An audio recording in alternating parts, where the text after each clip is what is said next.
because you got to do it now. To fix the fucking printer, Dave. All right, don't be swearing. There's people that might be listening who might find that. They're on the wrong show. All right. So. All right, here we are, man. Been a couple weeks. Hey. Been Yeah, it has. It's been eventful. Hang on. Just as we start our podcast, my wife has walked into the office. Hello, wife. How are you? Why is the printer in your office and she works? Hang on a minute. I'm sorry, what? I thought you were starting at 3. I'm sorry. It is 3. It is not. What time is it? We don't have any paper, and I'm trying to fix that now, and it doesn't fucking fit. Nothing fits. Yes, she's right. As a lawyer, she's correct. It is 4 minutes until 3. Oh my God. Why doesn't the fucking paper fit? What the hell, man? We're getting a rare look into the life of the intimate life of Bull and his wife. I don't understand why I can't get the legal size paper to fit into the legal size. Why is there legal size paper? That's a good question. Why do lawyers get their own special paper? They should. Yeah, why isn't there writer size paper? Why isn't there radio guy size paper? There should be printer. They should be printing on the same printer paper that everybody else is using. I honestly don't understand why. Actually, why this doesn't. Writer paper should be like sort of parchment, and it should be as big as the broadsides from like that the Declaration of Independence was printed on. That should be writer paper. Your printer should be made out of fountain pens? Yeah. You know, I think there actually is a printer that you can put a fountain pen in and it would write. So welcome to Jeremiah Creek for those of you who are just joining us now because you luckily didn't turn it on 2 minutes earlier and see that. But thank you for joining Jeremiah Creek. I have been pushing Jeremiah Creek on my radio show. So if you're cool. watching this because you're, you mean there might be people watching it now? Yeah. So if you're watching this because you listen to me on WMCT The Mountain, then WMCT 102.9 The Mountain and 1390 AM. Can I listen to that on online, Dave? Yeah, you can listen to WMCT.net and then listen live. And I am on from 3 to 6 right now on Thursdays and Fridays, and we'll see what happens in the new year. Yeah, so it's funny though because I mean I have been in some form or another just going on the radio shows whatever for 10 years now, and yeah. I've never really I've always, there's always been like a producer who does everything with the board and the microphones and everything, and I've never been allowed to touch anything, nor have I ever been allowed in a studio by myself. So don't tell me you get that now. I started this job on a Thursday afternoon at 3:00. I went in, met some of the other guys that work other shifts, and they showed me how to use the board and how to answer the phone and how the music was set up and everything like that. I did that for a couple hours here and there. And then when I showed up on Friday, the guy was out of the station before the news ended and handed me a key. Make sure you lock up when you leave. And it was it. It was me on there. This is legendary. The first night I was like, what the hell? I don't know exactly what to do. And so I've been playing around. It's been pretty fun, You should have locked yourself in the station and played Sweet Home Alabama over and over and over again until someone called the police. They probably would have liked that. I don't know. I did do a restaurant review the other day, and so I decided, I'm going to start doing little things like my restaurant reviews that I used to do on WGN. And I find a restaurant that I like. We've been to a few of them, and I'll just review them. And I typed it out just like I used to do. And now the restaurant reviews would be like 15 minutes long. It was a half an hour show. We would do 11 minutes on one, 9 minutes on the other, something like that. I can't remember, but I typed it out thinking it was going to be 15 minutes long. And I spoke so fast, I had like 5 minutes left at the end of it. And I'm like, oh no. It's a lot different when you're not talking to somebody else. Because then I spent the next half an hour thinking of shit that I didn't say. It's when you're by yourself and you're broadcasting like that, you have to proactively slow yourself down. Yes. You know, that's why you hear guys talking like this sometimes, and you wonder to yourself, what is wrong with that commentator? Did he bang his head? But no, they talk slow like that because if they don't, they talk like this the entire time. Yeah. Yeah, that's one thing I have figured out, and I'm trying to learn, because also when I speak fast, try it now. When I speak fast, I tend to forget things that I wanted to say but didn't, because no, this is the rest of the broadcast. We both have to talk like William Shatner. No, I was thinking Bill Kurtis. It's, except the last time I talked to Bill Kurtis said, "You want to put my fucking trophy down?" Remember that? I just told that story at a party the other day I was at. For those of you who haven't been listening for years and years to this podcast, Bull and I, were at one time going to do a television show based on the Beat Cop's Guide. And we went to meet with the producers at Bill Kurtis's office. And we were going to meet Bill Kurtis. Bill Kurtis was not feeling well that day. And so we were waiting to talk to the producer who was going to produce our show. And I'm like, look, Bull, there's Bill Kurtis's Emmys on a shelf right there. And there's a lot of them. There was a lot of them, yeah. He didn't need them all. So I said, take a picture of me. Surely he didn't count them. Take a picture of me holding Bill Kurtis's Emmy. So I'm standing there in the hallway outside this guy's office, and I'm holding the Emmy. And now you understand, if you know Bull, he's pointing the camera at me and taking the picture without telling me that Bill Kurtis was walking up behind me. And okay, to be honest, Dave, I didn't know it was Bill Kurtis. I just thought it was some dude. I didn't know it was him because I don't know anybody. In that Bill Kurtis voice, he says in my ear, "You want to put my fucking trophy down now?" Man. And then he asked for where the donuts were. Do you? Well, of course, because you're a cop. Do you have that picture somewhere? I do somewhere. That's on Google Photos. I'd really like to hang that picture in my office, man. Now that I think about it, that was a cool moment, Yeah, let me see if I can look it up real quick. That was actually when we were overdubbing for the pilot, and I realized that you really needed to talk to somebody. What do you mean? Remember when we went in? I went in a sound booth so that you were talking to me instead of talking into the microphone. Yeah. Because you just were better when you're talking to me. Yeah. I'm your life coach. So I've been trying to do that when I'm on the radio. I'm trying to pretend like I'm actually talking to a person. And what was I going to say? Need a stuffed animal or a mannequin or something. Or like I try to imagine questions that somebody would ask and then respond to that question. I had to they're having a contest, and I had to give away a ham. It's 12 days of Christmas with this local ham company that does real Virginia Southern hams. And so they were giving away a ham. And so I had to give it away. And the guy's like, you got to give away a ham today. You could do it any way you want. You could do it first caller, 15 caller, answer a trivia question, whatever you want to do. So the first day I did it, just the first caller. I was like, all right, hey, whoever, we're giving away a ham. The first caller to give me a call, we'll get it. And then I play a song, and the phone rings immediately. And I answer the phone. I forgot to hit the button to turn off the mic. So you can hear my voice talking to the person who won the ham. And my wife is sending me frantic text messages because she happened to be listening to that. You can hear you talking to the person on the phone. And I'm like, well, you guys. That sounds like classic Beat Cubs guide shit right there. Yeah. And, I didn't get yelled at for anything, so I don't know.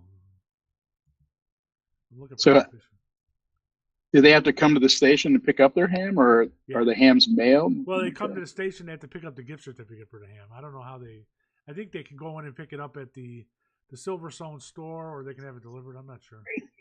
It'd be great if there's just a big pile of ham. Yeah. Well, they do vacuum pack. Hey, you are a Southern born and bred. Yep.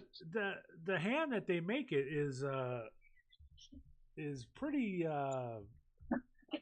salty. Yeah, that's first of all, salt's a good thing. Yeah, I know, but so, but yeah, that's it's probably salt cured a little bit, you know. All right, I'm looking for that Bill Kurtis. That's Virginia hams are like that. That's why people love them. They're really great. There's some amazing southern hams. If you go down that rabbit hole, there are, you know how in Spain they have Iberica ham, right? So you know you can spend $200-300 on this haunch of pork that's been dry aged until its flavor is condensed into this like explosive kind of thing, and they serve it in restaurants in a special rig, and they slice just like a microscopically thin piece off of it and roll it up and hand it to you, right? Yeah, it's delicious. Well, and it's known all over the world for that kind of thing. Virginia ham, there's the same kind of subculture, because in Spain there's people all over Spain that are like famous for their Iberica ham.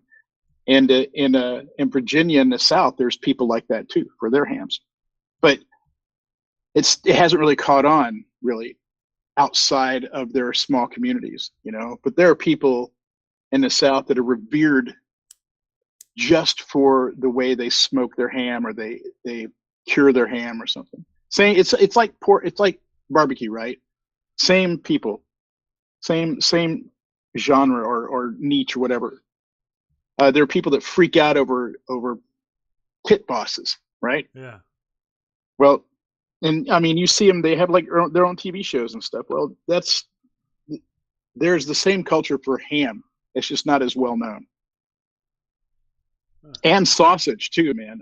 I'll tell you right now that if you've ever, maybe in your area, can you get Milo's tea in your area? Because if you get Milo's tea, you can probably get Conecuh sausage. And dude, you need some Conecuh sausage. It is the bomb. So that kind of leads me to my subject, wow. One of my subjects today. That is, I was out of town a couple of weeks ago because I went down to Alabama to have Thanksgiving with my family. Is that what they call it then? And Thanksgiving? Yeah. Yes. What do you think they call it? I don't know. It's Alabama. Liberal Christmas. So, but here's the unusual thing is my sister married a Coushatta Indian, and so a significant, like all of my nieces and nephews. She was disowned by the family? No. All my nieces and nephews are Native American, and you know my brother-in-law is Native American, and their children are Native American, and so. I heard now that's not a very nice term. What? Native American. All right. Well, okay. They're all Coushatta. Yeah, how's that? I think it's offensive to say Native American because America wasn't America back then. I'm just going by your liberal thing. You know, I'm just trying to help you out. That's the first I've heard of it. Okay. And I thought to myself while I was down there, I was like, this is an interesting holiday to celebrate with my Coushatta family, right? Yeah. Because, you know, I mean, by the way, they call themselves Indians. And it's like we're the people that stole the country from them. Yeah, but that's not what we're celebrating. We're actually celebrating. Thanksgiving celebrates the Indians. I mean, and the help that the Indians gave us. Well, I think that I'll tell you this. I mean, a lot of people, when I said I'm going down there and I'm going to be having Thanksgiving with my Indian family, they're like, "Oh, I like how are they cool with that?" I'm like, "Yeah, actually, they love Thanksgiving." Like they fried 2 turkeys. They had somebody bring by brisket. It was the best Thanksgiving dinner I've ever had. Yeah. It was amazing. And I made anyway, I thought it was going to be ironic, right? Not even a little, not even a smidgen. They're fully bought into it. You sound like the first Pilgrims. You know, it was the best meal we've ever had when we went to see the Indians. Let's call this Thanksgiving. We were starving to death. We were eating rocks. We're so thankful for this meal. Well, Thanksgiving here in Chicago has always been kind of dry and you know, no flavor really. Everything is Irish, and then for a long time we quit doing Thanksgiving dinner. We all went out for sushi, which is fine. But it's been a long time since I've had a good Southern Thanksgiving, and that's a different meal. You know, I mean, the only thing that's really the same is that there's turkey, there's dressing, and there's cranberry jelly out of a can, because that's the only one that matters. But after that, man, it was coleslaw, and it was greens, and brisket. Oh my God, I've never had one that good in my life. And then my new dessert, which will make me famous, that is a Krispy Kreme bread pudding. Ooh, that sounds Yeah, interesting. it is. Listen to this, man. All right. Was this as good as the time I made stuffing out of sliders from White Castle? Is it on? I didn't get to have that, but that sounds fucking amazing, man. Did you really do that? I did that for Thanksgiving one year. God, I want to do that now. That was my consolation, because they wouldn't let me make a turducken for Thanksgiving. I used to know a guy that made a lot of money on Thanksgiving because he would do turduckens to order. And he would do turduckens. It was a turkey stuffed with a duck, stuffed with a chicken squab. No, the chicken. It was a squab inside the duck. Anyway, the Krispy Kreme bread pudding is caramelized sliced peaches on the bottom, then regular bread pudding topped with Krispy Kreme donuts, and then a bourbon glaze on top. It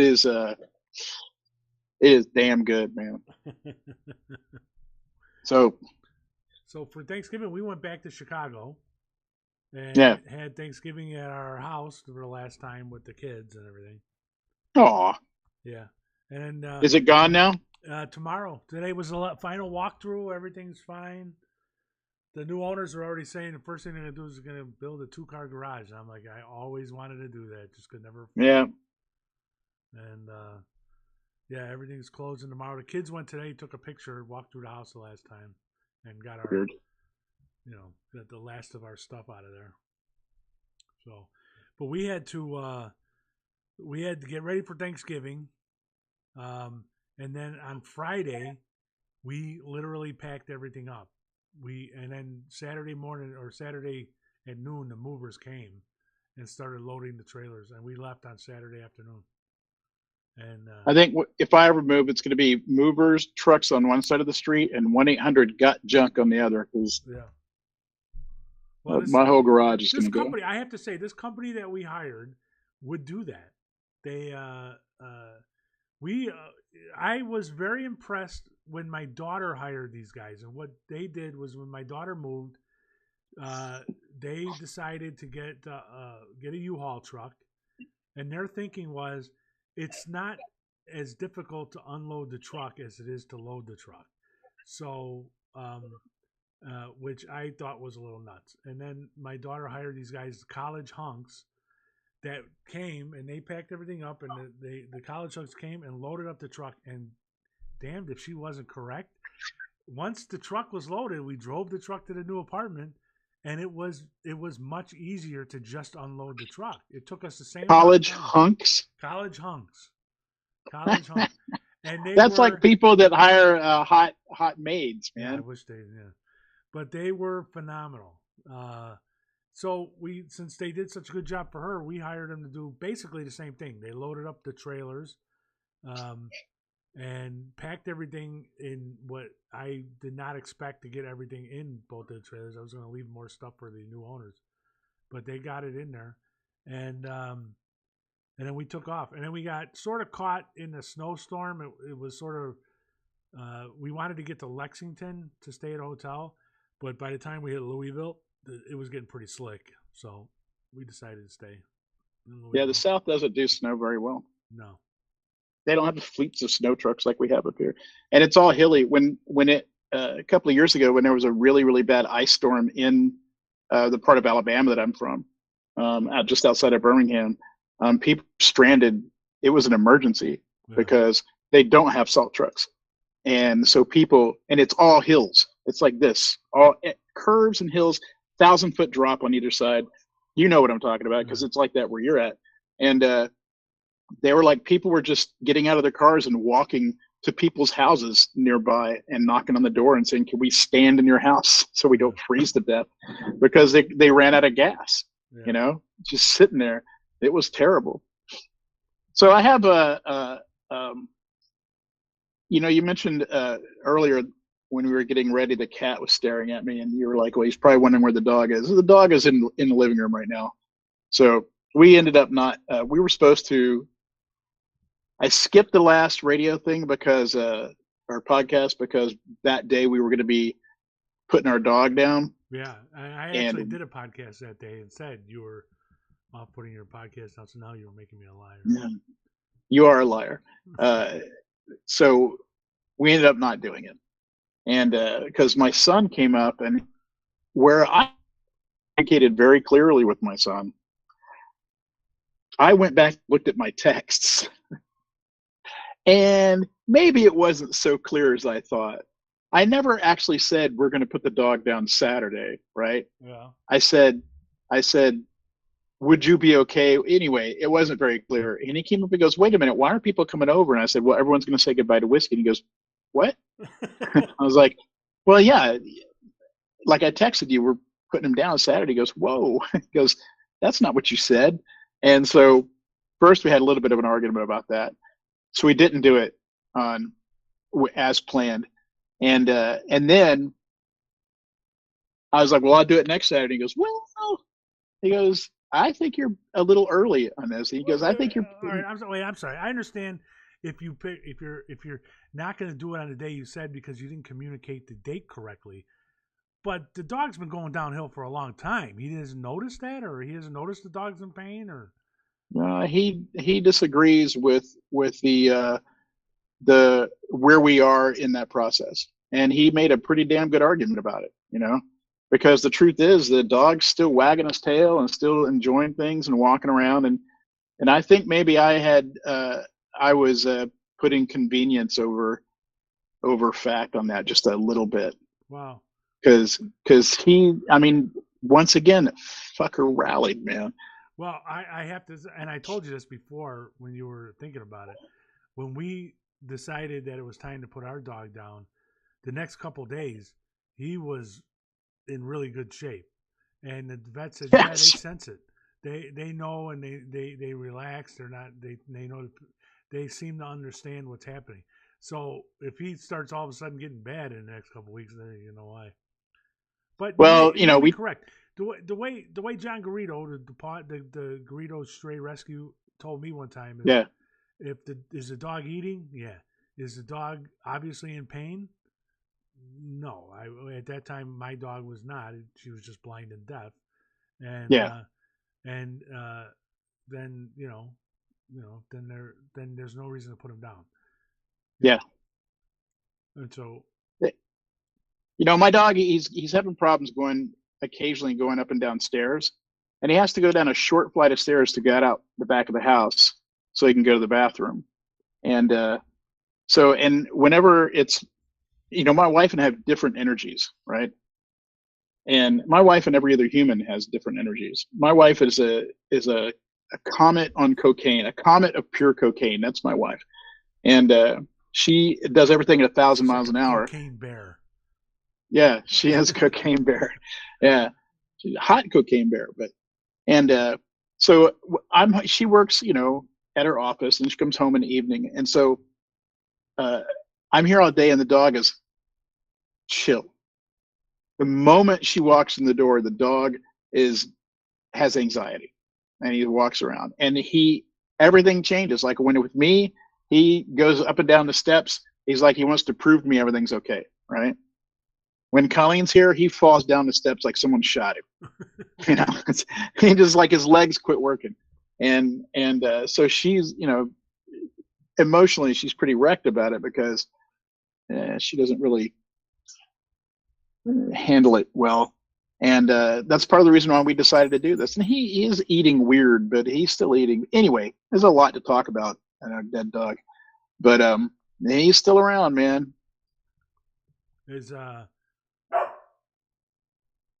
I'll put you to sleep tomorrow if you let me. He's talking to his dog. But do you is your son helping with the dog now, or? I mean, oh, now you froze up. But did I lose the signal? All right, if anybody is still listening and I lost the signal, I'm checking my internet connection. No, my internet connection's fine. So there we go. Now I hear you. We're back. Sorry about that if you were watching, but are you getting help now with the dog from your son? Yeah, he is. Connor has a strange schedule, so he's kind of on night shift. So I came down the other night and Connor was sitting in the living room with the dog, so he's helping out. But we have really expensive rugs, which I only recently discovered were worth the money that they're worth. Our 2 rugs are worth $42,000. Wow. Yeah, because they're souk wool handmade carpets, and they're over 120 years old, which is what the carpet guy told me this afternoon when I was trying to find out how much it would cost to get them cleaned. So if anybody would like to see those carpets, you can go over to Bull's house at the number. 666. Yeah. So, but the dogs had some accidents, so we decided we're going to send them out to get them cleaned because no matter how much.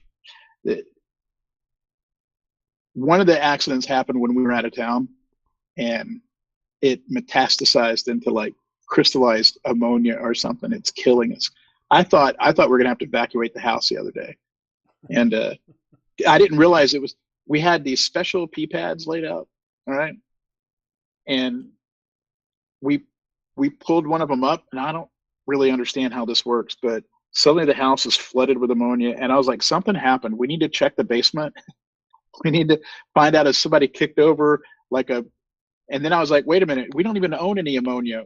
And it was, it's urine. And so we got to have these things cleaned. Dave, it's going to cost $2,000 to clean these things. Yeah. And they're probably going to use it for their YouTube videos, and everybody's going to watch They'll probably make so much money. Yeah. Man, I know one of my editors is obsessed with those. I am too. I love watching those carpet cleaning videos. I don't know why. Where do they find? I don't think that anybody actually calls someone up and says, "Hey, my carpet's been underground for 6 years. Do you want to clean it?" You throw it away, man. Yeah. Well, I always thought at the beginning when I started watching those videos that these guys were finding these carpets like at a dump or something. I guess. That's the only thing I can figure. But have you seen this one guy that I watched? He clearly has built a carpet cleaning studio. Yeah. It's not. I mean, I think most of these companies have like a dock or a driveway behind their business where they clean them. This guy's got a perfectly white floor in a perfectly lit room, and man, he brings these rugs in. They're just, well, you know what I'm talking about. They look like he picked up a piece of tar and threw it in there. Right. That guy and the guy who mows people's lawns. I love watching that guy too. My wife does it. Everyone makes fun of me because I watch those videos and I watch the guy that builds things in the forest. Yeah, I used to watch those. And somebody told me they were faked half the time, and I was like, "Oh, no, that was me. Oh, that was me telling you that." That really kind of killed it for me. There's one guy that's not fake. He's the guy that started it all. He's the one that's in Australia, and I mean, if he needs to build a fire to light up the kiln for the pottery that he made out of river mud that he got himself, then he starts at the beginning and he builds all the fire making tools, and then he makes all the jugs to carry the water. I mean, it is a real time process in the video. A friend of mine came in one day and he goes, "What the hell are you watching?" And I'm like, "It's a guy that builds stuff in the forest." He goes, "Does he ever fast forward?" I'm like, "Oh, no. This is real time. This is a 4-hour video." And he was like, "I'm out. I'm gone." All right. So that's that. What are the topics? You finished your first semester of school, huh? I have finished my first semester at it's not called a semester. What's it called? Anyway, I finished it at Oxford University. And actually, I have to remember it's the University of Oxford. That's different. Oxford University is in Mississippi. And I have 2 graded assignments. One I still haven't gotten back yet, and that is a 2,000-word prose piece. And then I have to turn another one in before January 7th, and I've written it. I sent it to you, and that is a 1-act play. And what was the other thing you sent me? I sent you a thing that is my portfolio. That's what I turn in at the end of my first year. Oh, okay. And that's the fantasy novel that I sent you. I'm about and then what do you think? I actually started wondering if it was poetry. Wow, I don't know if that's a compliment or It was well, I mean, I guess it's a compliment. It's I was reading it on my phone. So I was reading it like I would read like a normal book, and then I was like, these lines, because you use a lot of alliteration and stuff, and I'm like, these lines started sounding like, and I was going to ask you, are you trying to do like freestyle poetry or something?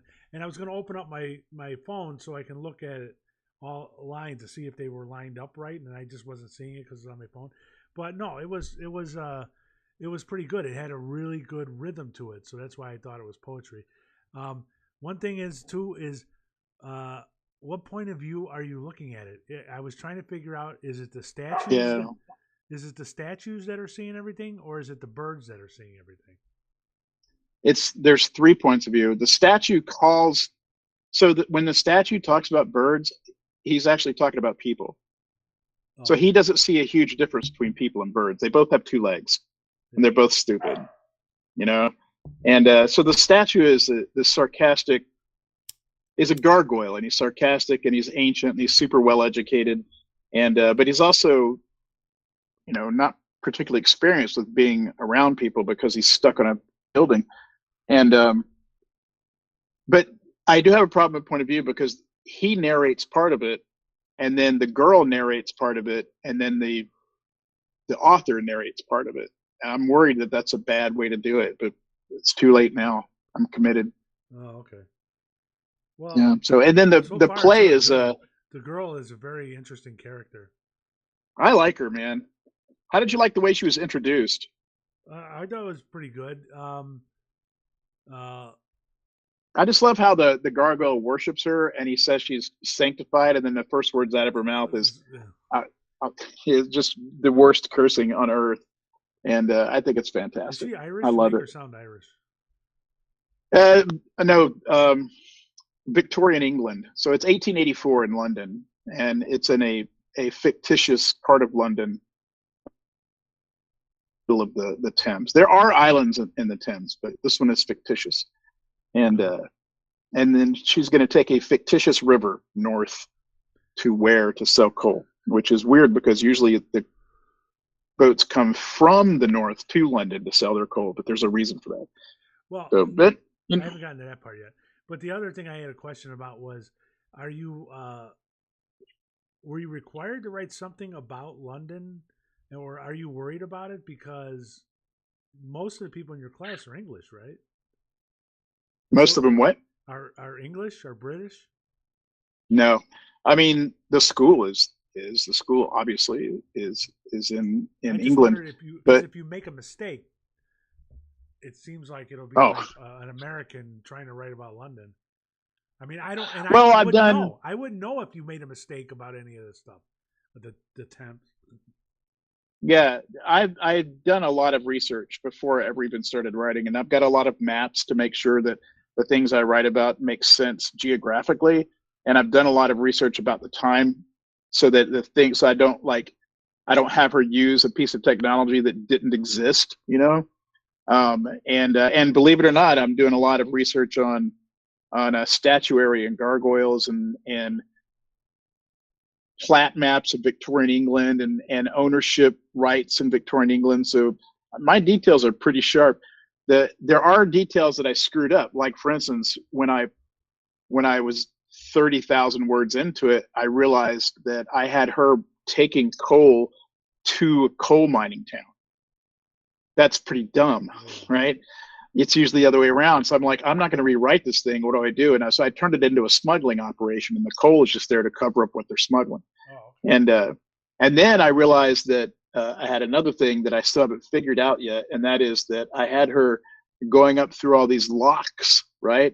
And I never show her actually getting out of the boat and turning the locks, which is something you have to do. And in fact, that would screw everything up. So I've got to figure that out too. Yeah. Well, it was interesting so far what I read. Good. All right. Was there a topic that you started to do about? Oh, you already got your grades for this? Yeah, you asked me about that. So I'm waiting on my grades. I have an interview coming up today or tomorrow, and I'll find out what the grades are and everything. And then I have to turn in the other one, the 1-act play that I sent you. I have to turn that in before January. So I'm sitting on it right now and just occasionally thinking about it and going in and changing it, but it's pretty much done. Yeah. And that's another one I had to do a ton of research, but I had to research the Desert Fathers in 3rd century monastic Christianity, because I had to get a lot of that stuff right, even though it's a 1-act farce. Yeah. You have to have the facts correct. But that's not really the topic I want to talk about. Oh. I want to talk about bay rum soap. What? Bay rum soap. So, which would be great if we had a sponsor right now. That would have been a beautiful segue. So occasionally, as you well know, I get obsessed with something weird and nerdish. And since, I don't know, July or August, I've been obsessed with bay rum, right? And I'm trying to find the best bay rum in the world, right? And so bay rum is a scent a little bit like Old Spice. In fact, Old Spice is based on the bay rum scent, and it's a men's fragrance, and it's an old man fragrance. It's an aftershave flavor that your grandpa used, and but my friend in California was talking about how he made it his own, and I'm like, all right, he's not going to out nerd me. And so I started looking into it, and I've probably spent since July $200 on soap. And I have my bathroom upstairs when you walk in smells like a barbershop from like 1935, man. And I've got like on my little shelf in the shower, I've got like 8 different bars of soap and various degrees of melting right there because I'm trying to find the best one. And I am it is a strange aspect of my personality that I will nerd out like that. And then in the middle of that, all that, I told my friend Tony about it. He goes, hang on, I got something for you. And the next time we met, he brought me a shaving kit because he used to make the brushes, the wood handle for the brushes, because he's a woodworker, right? And then he would import badger fur and actually make these things. And he had these kits that he sold. And along with the kits, he would sell this really expensive English shaving soap and lotions and everything and aftershave. And he brings me a box, and it's got just, this stuff is so expensive, and there's just a whole bunch of it. He goes, here. And so now I'm doing the whole shaving thing where you do this, right? Which I know you don't understand. And at first I was like, I don't have time for this crap. But then I started doing it. I'm like, oh man, like now this is like for a man what a mani-pedi is for a woman, right? Like when I used to shave, I used to use brushes and soap and stuff. Yeah, I never really have, but Tony was like, just do me a favor. He goes, just give it a shot for a month or so. And I'm like, okay. And oh man, it's the best part of my day. And now I smell like a granddad all day, you know? So, but right now I'm still not sure which the best soap is.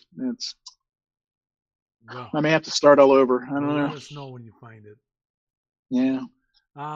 All right, I do have a topic. I noticed when I was reading newspaper articles of things going on in Chicago,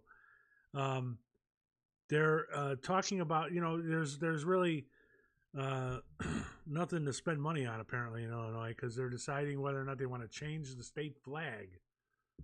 And what's wrong with our state flag? I have no idea. I actually like the state flag. I always thought it was pretty good compared to other state flags. I always thought Illinois had a pretty good one. It's just a Glock and a picture of road construction, right? Yeah, that's us. Yeah. Yeah, that's us. But So in January, residents of Illinois can vote on what they want the state flag to be.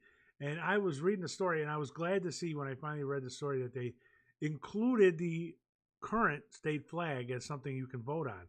So you can vote not to change it.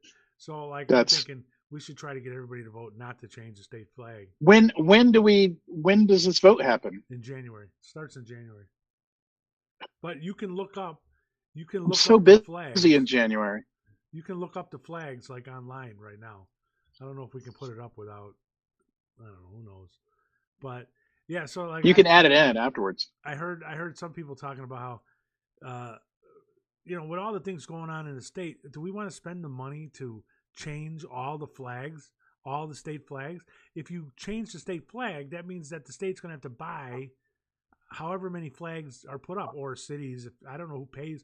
Like if you go to the City Hall, Chicago, they have the state flag and the city flag. So who pays for that flag? And I mean, that's a good question. I have no idea. Yeah, but the state puts up flags everywhere. In a lot of places, the state capitol, the colleges, whatever. I don't know who pays for all that, but does everybody really want to pay money just to change the state flag? pays for it. We pay for it. Yeah, it's our taxes that pay for it. That's what I think. Man. So I think everybody in Illinois ought to vote to keep the same flag. I think so too. I'll lobby for that. Uh-oh. Dogs got to come back in. So Bull now has left to go bring his dog. No, I'm here. You just can't see me. Oh. I'm here. We have our windows open now because it's Christmas and we're about to put a tree. And oh my God. You haven't put up a tree yet? Dave, I threw away our tree. Your fake tree? Our fake tree. Our really expensive fake tree that was already lit and everything. It was the third fake Christmas tree we've ever had. And because for various reasons we keep getting rid of them, but I was replacing our old one, which was enormous and heavy and ridiculous.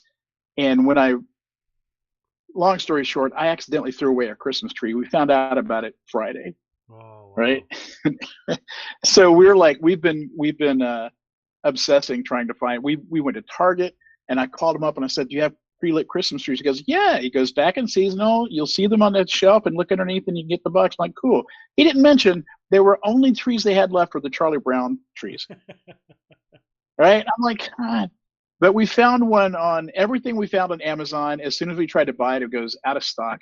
We finally found one. But can you imagine, like, Christmas is my wife's jam, all right? It's manic around here right now. And we get everything ready, and she goes, "All right, go get the tree." And I'm like, "Sure." And I go, and it's gone. And I realize, oh no, I threw it away. It was not a good moment, man.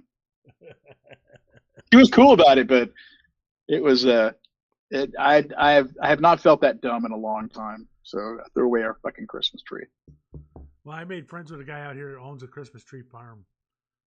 And I mean, what does that mean? What are you going to do? Are you going to work there? Are you going to Santa there? No, he does Santa too. He got me a couple of jobs as Santa. But Yes. we were talking you guys in the Santa Mafia, man. We were talking about doing after Christmas, doing Santa story time or something. Santa in a hot tub. He's got a shed. He built a shed that was supposed to be storage for Christmas decorations, and apparently they haven't used it for that, or maybe it was supposed to be for his wife to do sewing or something like that, and all they've done now is store Christmas decorations in or something like that. So he was like, "You know what we ought to do? We ought to set it up and do videos from there, Santa Claus videos." Like OnlyFans videos? Huh? OnlyFans? Like Santa porn? Well, I mean, you'll make good money. The reason I started talking about it was look at that beard. I created a Facebook page last year when I started doing Santa Claus stuff. And what? The idea was that, I would post pictures of stuff, although the problem I realized shortly after doing that is that I don't get any of the pictures that people take of me as Santa. They keep them. Oh, well, I mean, you need to fix that. I need to figure out a way to start doing that. And just a little card with a QR code, QR code on it. You just hold it up. Yeah, I and had go, that. "This is my Facebook page." And so I didn't really do much with the Facebook. So when I started looking at it, when it started getting close to Christmas, I realized that I had gotten messages throughout the year from people, and I had not Yeah. answered them. And Once you set up one of those pages, man, you got to pay attention to yeah, it. so this year I was actually thinking I should do more with that after Christmas to build up the Christmas thing, because I was getting some good reviews this year when I only did a Wow. few Santa jobs this year because of the move and the house sale, and I couldn't commit to a lot of them. So until we moved down here at Thanksgiving, basically, I didn't start accepting any Santa Claus jobs, and the ones now I get them, and um, people are amazed at the beard and stuff like that. Especially like right now, it's not. I didn't like fluff it up or anything, but when I do, um, it's actually a lot of fun. I got hired for a job later this week to deliver a puppy to some kids who before Christmas Wow. who were getting a puppy, and they wanted to hire Santa to bring it. And I'm like, Wow. Wow. Annie's all excited about that. She wants to go, and I'm like, well, you can go and see if you can take pictures. I mean, she's got to dress up like an elf or like Mrs. Claus. Mrs. She would Claus. be a Yeah, she's perfect got Mrs. to. Claus, but we don't. Yeah, have I that got to tell you, luxury. I have another Santa friend, and he and his wife dress up like Mr. and Miss Claus all the time. He doesn't do jobs though, because he doesn't have time, but he just does it because he likes it. Can you imagine liking it that much? So I don't know, man. I'm gonna send you his picture afterwards because I don't know, man. His Santa, his beard grooming is pretty intense. You know, there's some German flair going on there. It's intense, man. It takes some effort to get it done right. Like when I get ready to, like right here, I put like I whiten this a little more when I go out on Santa Claus jobs, and Oh it yeah, I can see that. and when it, I mean, here I think I have a picture. You should see. I always can only think about how to monetize things. I don't know why I'm not rich yet. Because like when you do your Santa Claus things, you should have like hats and like people just pay $5 for a Santa hat. You buy them at the dollar store.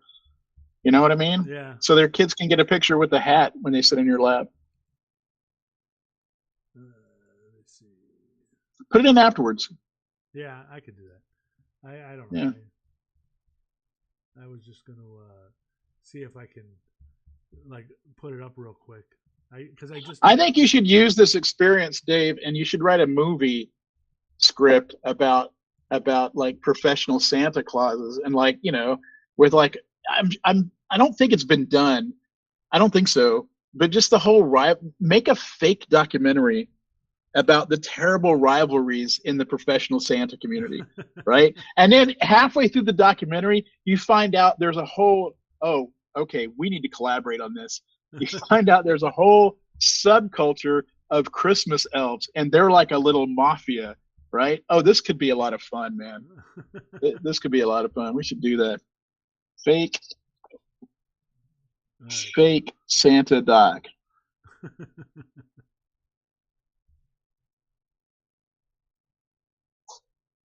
Or you just call it fa la la la la. All right, we done? No, I was trying to get this Santa thing on, but I'll put it up there. Read my one-act play, man. I'm kind of curious about. You're one of the only people I sent it to, so I'm kind of curious about what you think about it. I liked it. Oh, you did read it. Yeah, that's right. You gave me commentary on this. That's right. It's gotten better since you. First of all, I incorporated your commentary into it, and that was a really good call about the monologue. It's got a monologue now, and it is good. It is really good, and I made the ending good too, and so. But all right, how's that? Uh-oh. You see that? Something's. Oh my God, Dave, you look great. You look fantastic, man. Look at that. I'm gonna take a picture. I don't know how to get Look at that. Yeah, that's me as Santa Claus right there. Oh, no wonder people are into it, man. You are a classic Santa Claus. So do you get Mrs. Clauses out there you would saying be hey? Amazed at how handsy some of these mothers get. I actually I was at it's called a store called Bell yesterday for a few hours, and it's like Oh yeah, you're in the South, Belt yeah, it's Lindsay. like Yeah, JC Penney for anybody who hasn't seen it before, and so it was a lot of fun. I was telling Annie about it. I was doing, just being there. They had a tree, and I would just take pictures of people, and the kids would come in and stuff like that, and it's you get the little kids, and about half of them are terrified, and half of them love Santa, so they come right up to you, and then you get the teenagers, like somebody from 15 up to 18, 19, whatever, who just think yeah, it's ironic. And so, like, if they're right. with their parents want to take a picture of them because they did from when they're kids. And they're usually good sports about it. And they think it's funny and they think it's ironic and they do it. And I was telling Andy, I said, the tweens, though, the 11, 12, maybe 13-year-olds, they are not into it at all. They don't want nothing to do with it. And then you got the old ladies, and the old ladies, they love it too. You get not old ladies. I'm talking about women in their 30s and 40s, not old to me, Milfs. but they also love the idea of taking a picture with Santa. Yeah, and they can get a little handsy sometimes. So yeah, it's Skilfs. yeah. Mrs. Claus. Elves. How do you do? How do you figure that out? So that was my. I don't have time to do this, man, but it is a really good idea is to do a fake documentary about professional Santas and just make it raunchy, so awful, terrible. I have like focus on like 4 Santas, and one of them's got to be like a trans Santa, and one of them is like you. One of them's great, everything's perfect, real beard and everything. One of them's a ludicrous like junkie or meth head or something, and one of them is like straight up OnlyFans kind of thing, and he doubles down like on the off months he does hot tub Jesus. Oh, I love the idea of there being a whole gang of elves, like elf cosplayers and stuff. Oh man, I can't do it though. You have to write it. I don't have time. The only other topic I had was Belgian sex workers unionized. So I don't know if we really want to get into that. Do you support that? I do. I think. Can you imagine the shop steward for something like that? Like they just kick the door and walk in with a clipboard in the middle of something and go, "All right, we're here for mandatory safety review." How do you do the sexual harassment class during that for that union? Me and my wife were just talking about she had a sexual harassment class, and I Is was it a like, how-to or? I was like, did you watch the T video? And she didn't know what I was talking about. Oh Have you ever seen the T video? no, but I don't want to know. Those of you who haven't, look up the T video. I showed it to her. It's like a 3-minute video that they showed us in my last sexual harassment class as a police officer, and it's like they basically compare consent to making tea. Oh, you said tea. Tea. Oh, I thought you said pee. No, tea. Oh, yeah, I've seen the tea video. Yeah, that's a good one. And you have to be like, all right, if you offer somebody tea and they say no, then don't force them to drink the tea. If you offer somebody tea and they say yes, and then you go and you prepare the tea and then you come back and they're unconscious, don't make them drink the tea. Just because they wanted tea before they passed out doesn't mean they want tea after they passed out. And if you give somebody tea and they accept the tea, that doesn't mean they want tea every day. So don't show up at the house, offer them tea every day. Don't text them pictures of your teacup. Oh, that'd be good. There are a bunch Don't of talk parodies. about, look how big my spout is. Nobody wants to see that. I had to take a course on that for college, and it really drove home how much older I am than your average first-year college student, because there was a lot more to cover than when I first started college. First of all, they didn't do that when I started college, but if they had, it would have been a short video.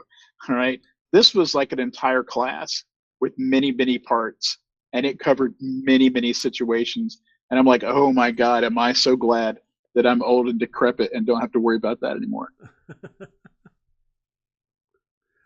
All right. Well, we're right up against it here. So, Yeah. Let's all right. wrap it up. So, thank you for joining us on Jeremiah Creek. Go and, if you're in YouTube, subscribe. Tell your friends. We need some more subscribers. Dave, can you put the link to your radio station up at this point somewhere? No, I don't know how to do that. Well, I mean, just the words. Oh, well, Not now, afterwards, like in post. WMCT.net. But yeah, I'll try. There you go. I'll try and add it. All right. All right. See you all later. All right. Merry Christmas, Dave. All right.